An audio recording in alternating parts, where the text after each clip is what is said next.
আরে কি বললে? চিকেন চিকেন করে আমি আপনাদের মাথার প্রত্যেকটা ক্যাড়া পোকা নষ্ট করে দিয়েছি? চলো আর কোনো চিকেনের দিকেই যাব না। আজকে আবার একটুখানি ডিম নিয়ে টানাটানি করব।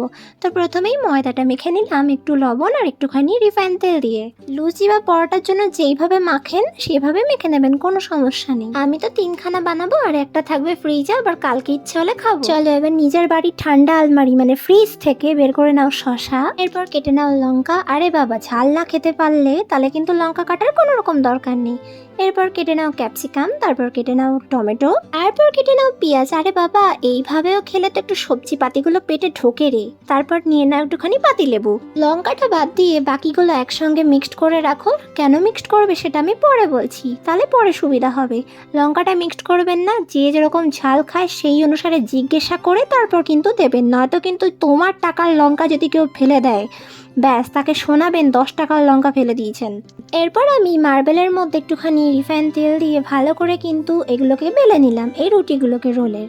চলো এবার কিন্তু শুকনো কড়াইয়ের মধ্যে ভালো করে ভেজে নিয়েছি।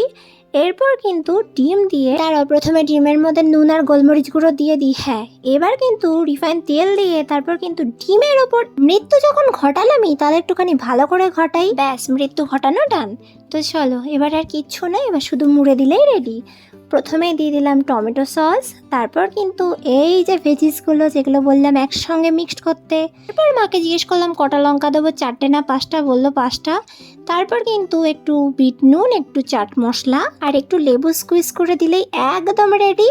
আরে দাঁড়াও দাঁড়াও, সদ্যজাত শিশুর মতো এটাকে আগে একটুখানি চাদর পরিয়ে নিই। আরে হ্যাঁ হ্যাঁ, যে কোনো কাগজ নেবেন, কোনো সমস্যা নেই, আপনাকে মাথা টিপে দেয় নিজে এরকম সাদাই নিতে হবে।